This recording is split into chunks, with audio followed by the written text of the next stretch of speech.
Fox News alert, the president firing back at House Dems over a new investigation, calling it the continuation of a witch hunt. Welcome back to America's Newsroom. Thursday morning, I'm Sandra Smith. Nice to see you, Sandra. I'm Bill Hemmer. Good morning. New fallout now after the chairman of the House Intelligence Committee announced a new probe into the president's foreign business dealings and Russian election meddling.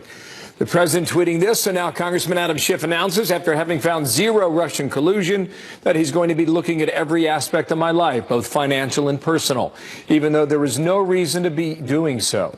Never happened before, unlimited presidential harassment. End tweet. Chief White House correspondent John Roberts is live now with more. John, good morning.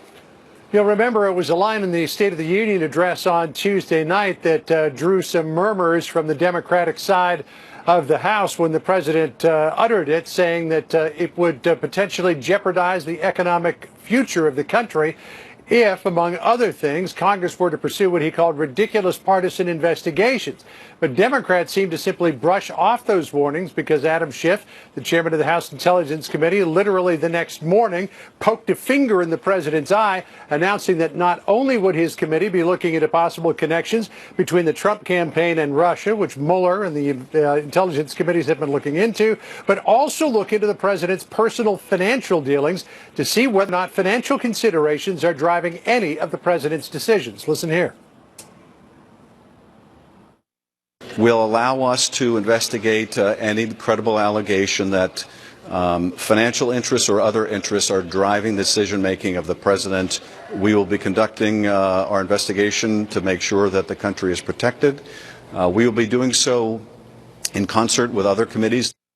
In the Roosevelt Room yesterday, as he was introducing David Malpass to be his nominee to head the World Bank, I asked the president about that. As you can imagine, he wasn't too happy. Listen here. Adam Schiff. He said never heard of him. Said that he would. That wouldn't be partisan, would it? Would that be partisan? But not only into Russia, but into your personal financial transactions. Do we get your reaction? On what basis would he do that? He has no basis to do that. He's just a political hack who's trying to build a name for himself, and I think that's fine because that's what they do. But there would be no reason to do that. No other politician has to go through that. It's called presidential harassment, and it's unfortunate, and it really does hurt our country. Not much else the president can do, though, than wage a public relations war against Schiff, as he was this morning on Twitter, as you pointed out at the top. Bill?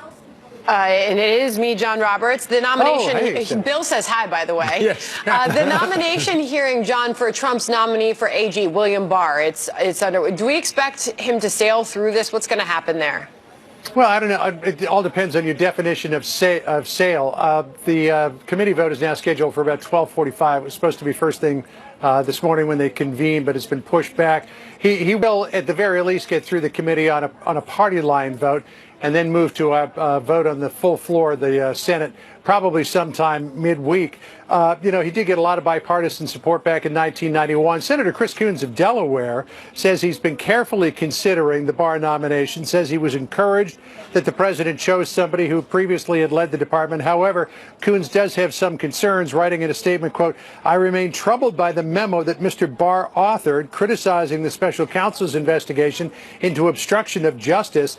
Though Mr. Barr had tried to minimize the import of the memo and limit its application to a particular statute, the fact remains that the memo embraces a broad theory of executive power that could threaten the special counsel's investigation." We do not know how Coons will vote today or how other Democrats on the committee might vote. When he was confirmed for Attorney General under Bush 43 back in 1991, William Barr sailed through the committee with a unanimous vote and then was confirmed on a voice vote by the entire Senate. But I doubt that is going to happen this time around, Sandra. Things have changed an awful lot since they back then. have, haven't they? Bill and I thank you, John. You bet. Thank you. Nice to see you, John. All right, 4 past the hour now. Another alert. New reaction to the political crisis growing in Virginia. The state's top 3 elected officials, all Democrats, facing calls to resign. Both the governor and the attorney general admitting to wearing blackface decades ago, while the lieutenant governor, second in charge, battles an allegation of sexual assault. I'm shocked and incredibly disappointed. This has been an awful week for Virginia. It's just made me sick. From Friday to now, it's just been one bit of bad news after the next. Well, Allison Barber is back at her post, Richmond, Virginia, for another day of this. Allison, good morning. Good morning to you. But before we get into all of the latest updates on those key scandals, I want to show you a little bit of what's happening in front of the Capitol right now. The people here in front, there are a couple hundred. It seems to be at least around 500 right now. They're pro-life protesters. They're here protesting Governor Northam's comments regarding abortion. You can see all of them gathered here. We've heard various chants as they talk and gather here. They want him to resign over those comments. It's a reminder that there is a lot going on in Richmond. It's not just the scandals related to racism and sexual assault. There's this, and lawmakers are also working on other things. They're in regular session, but overshadowing all of it are those three separate scandals involving the state's three top Democrats. And right now, it seems like another politician could soon be added to that list. The woman who accuses Lieutenant Governor Justin Fairfax of sexual assault reportedly reached out to Democratic Congressman Bobby Scott over a year ago and made him aware of the alleged sexual assault that occurred, according to a report by ABC News. Dr. Vanessa Tyson released a statement yesterday identifying herself as a victim of sexual assault, an assault that she says was perpetrated by the now Lieutenant Governor. Dr. Tyson says the assault happened in 2004 at the Democratic National Convention, and that what began as consensual kissing quickly turned into a sexual assault. She said this, quote, "As I cried and gagged, Mr. Fairfax forced me to perform oral sex on him." Fairfax claims the encounter was consensual, releasing a statement of his own. The Lieutenant Governor says this, quote, "I wish her no harm or humiliation, nor do I seek to denigrate her or diminish her voice, but I cannot agree with a description of events that I know is not true."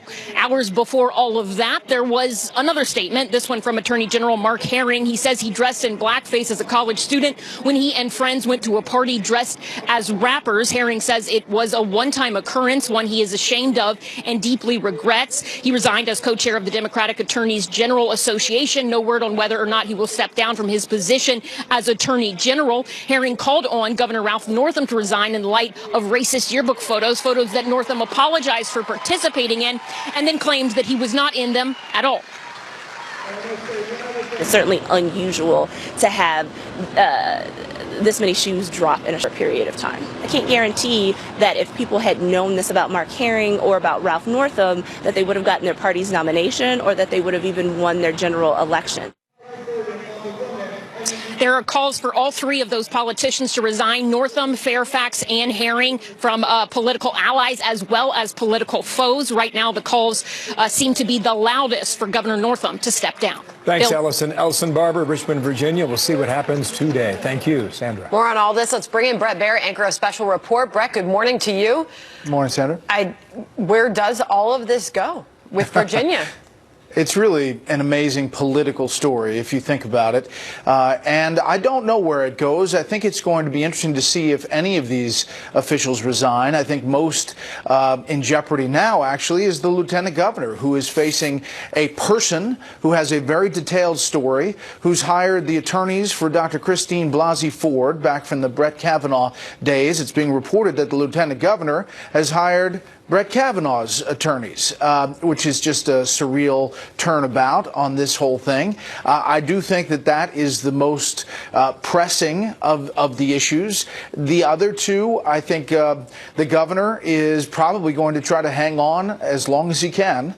And the attorney general, we haven't seen a picture surface yet, but they don't have antagonists, if you will. They don't have people in the past calling them racists because of this, as opposed to a real person with allegations of sexual assault. Is it fair to say that Democrats have been somewhat quiet in response to all of these controversies? Well, initially with the Governor Northam, there was a long list, and it was increasing of Democrats calling for him to step down, to resign immediately. And I think now, after all the other shoes dropped with the lieutenant governor and then the attorney general, there are some people wishing they hadn't done that, perhaps. You know, I think some Democrats look back to Al Franken, the senator who stepped down, and believe that he shouldn't have, and there's probably going to be a fight here. And let's just look at succession.